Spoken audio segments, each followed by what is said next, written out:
नमस्कार दोस्तों, मैं अंकुर उपाध्याय स्वागत करता हूं आप सभी का आपके अपने YouTube channel share market analysis में। दोस्तों, आज एक अमेरिका से बहुत बड़ी खबर आनी थी जिसके चलते सारा कुछ हो रहा है। ये रिसेशन की बात है, ये ग्रोथ को लेकर चिंता है, ये रेट हाइक्स, ये इन्फ्लेशन के चलते सब कुछ हो रहा है। और आज इन्फ्लेशन का डाटा आना था अमेरिका का, जो कि आ चुका है। एंड ट्रस्ट मी, ये डाटा बहुत ही ज्यादा शानदार आया है। अब क्या है डाटा में और कैसे आपको समझना चाहिए इसको, और क्या मार्केट आगे के लिए सुपर पॉजिटिव होता हुआ दिख रहा है, इसी के बारे में आप सभी के साथ शेयर करूंगा। एंड वीडियो को आगे बढ़ाते हैं। सबसे पहले मैं आपको डाटा बताना चाहूंगा, उसके बाद इसको समझाने की कोशिश करूंगा बहुत ही आसान और सिंपल भाषा में। लेकिन इन सबसे पहले अमेरिका के बाजार देखिए, अभी खुले नहीं है। 6:55 का समय हो रहा है जब ये वीडियो शूट कर रहा हूं। एंड 7 बजे आपको अमेरिका के मार्केट्स ओपन होते हुए दिखेंगे। लेकिन डाउ फ्यूचर्स हम ट्रैक कर सकते हैं। डाउ फ्यूचर्स 200 पॉइंट्स ऊपर भागे जस्ट अभी अपने डाटा के बाद। तो शानदार, मतलब बहुत ही तगड़ा इन्फ्लेशन का डाटा आया है। देखिए, अभी अमेरिका ने क्या करा है, आपको याद ही होगा, 25 बेसिस पॉइंट से रेट हाइक लिया है। और करंट इंटरेस्ट रेट जो अमेरिका ने कर दिए वो कितने हो गए, 5.25%, यानी कि 5.25% के अब उनकी ब्याज दरें चल रही हैं।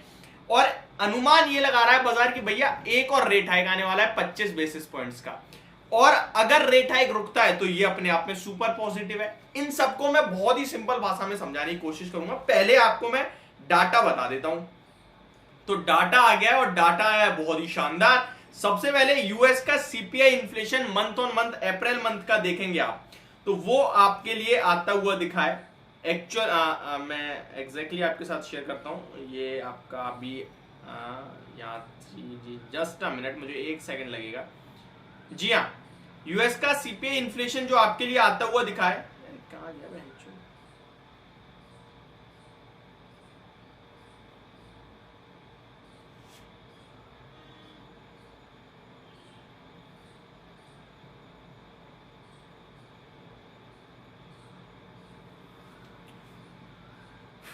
जी हाँ, मंथ ऑन मंथ बेसिस पे अगर आप इन्फ्लेशन का डाटा देखोगे अमेरिका का, तो ये आपका 5% था मार्च में, और अप्रैल में ये आया है 4.9%।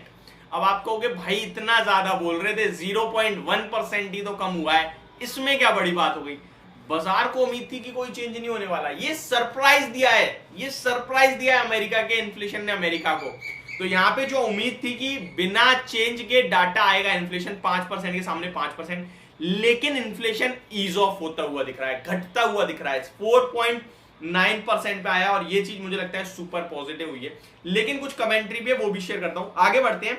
अगर यूएस का सीपीआई मंथ अप्रैल में देखें तो वो केवल अप्रैल में थोड़ा बढ़ गया है। 0.1% से बढ़कर 0.4% हो गया है, और बाजार का अनुमान एक्जैक्टली 0.4% का ही था, तो कोई टेंशन वाली बात नहीं है। यूएस का कोर सीपीआई इन्फ्लेशन देखोगे तो वो 0.4% के सामने 0.4% पे आया है, और अनुमान भी 0.4% का ही था। अगर आप यूएस का CPI year on year basis पे देखोगे तो वो लगभग 5.6% से घटकर 5.5% पे आया है, एंड अनुमान भी 5.5% का ही था। तो हर एक डाटा एक्सपेक्टेशंस पे उतरा है या फिर उससे अच्छा आया है, पर खराब कुछ भी नहीं दिख रहा है। इन्फ्लेशन के डाटा में शानदार नंबर दिख रहे हैं। आगे कुछ कमेंट्री भी है। US short term interest rate future rise after CPI reports as trader adds bet on Fed pause in June. तो ये अपने आप में ब्रेकिंग न्यूज आ रही है कि मे बी अब आपके लिए पॉज आता हुआ दिख सकता है फेड की तरफ से जून की मीटिंग में। लेट्स सी आता है नहीं आता है। अब मैं आपको इस आसान भाषा में समझाता हूँ पॉजिटिव। देखिए, जो फेड रेट हाइक कर रहा है ना, ये ग्रोथ के लिए बहुत खराब है। जितने ज्यादा ब्याज दरें बढ़ेंगी उतना ज्यादा लोगों के लिए घर खरीदना, गाड़ी खरीदना सब महंगा पड़ेगा, क्योंकि नॉर्मली ये सारी चीजें लोन पे ली जाती हैं। अब लोन के इंटरेस्ट रेट बहुत महंगे हैं क्योंकि ब्याज दरें ऊपर है। जब बैंक आपको ज्यादा ब्याज दे रही है तो लोगों से भी तो ज्यादा लेगी एज अ लोन, तो वो लोन भी इस समय ऊपर कर रखा है, लोन की ब्याज दरें भी ऊपर है। तो इसके चक्कर में बहुत सारे लोग छोड़ देते हैं। लेकिन घर गाड़ी अगर कोई नहीं भी छोड़ता ना, तो इन कंपनियों के बारे में सोचो जो केपेक्स करना चाहती है। तो वो कहती है भाई इस साल नहीं कर रहे, अगली साल कर लेंगे, कोई नेसेसरी तो है नहीं, और इतना ज्यादा हैवी अमाउंट हम पे करेंगे इंटरेस्ट में, से अच्छा 1 साल रुक जाते हैं, तो वो ग्रोथ को इंपैक्ट करती है डायरेक्ट। लेकिन जब इंटरेस्ट रेट नीचे आते हैं तो कंपनियां दबा के लोन लेना प्रेफर करती हैं कि भैया बहुत सस्ते में मिल रहा है, करो केपेक्स, जरूरत नहीं है तो भी करो। अब केपेक्स होगा, सामान उत्पाद होगा, प्रोडक्शन होगा, तो भैया अपने आप कहते, वो एक कहावत नहीं है कि supply finds its own demand, तो भाई जब सामान आएगा बाजार में तो वो डिमांड ढूंढ लेगा, तो ग्रोथ बढ़ेगी।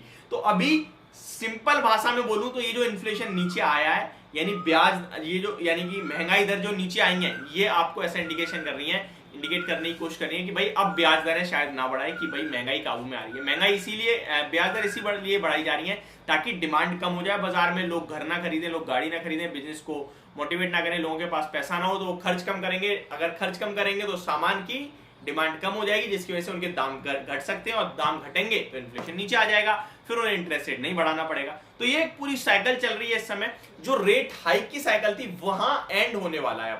अब धीरे धीरे रेट पॉज होंगे, फिर रेट कट होंगे, जिसमें ग्रोथ लौटेगी और तब भागेगा बाजार। तो मेरे को तो सुपर पॉजिटिव लग रहा है ये डाटा।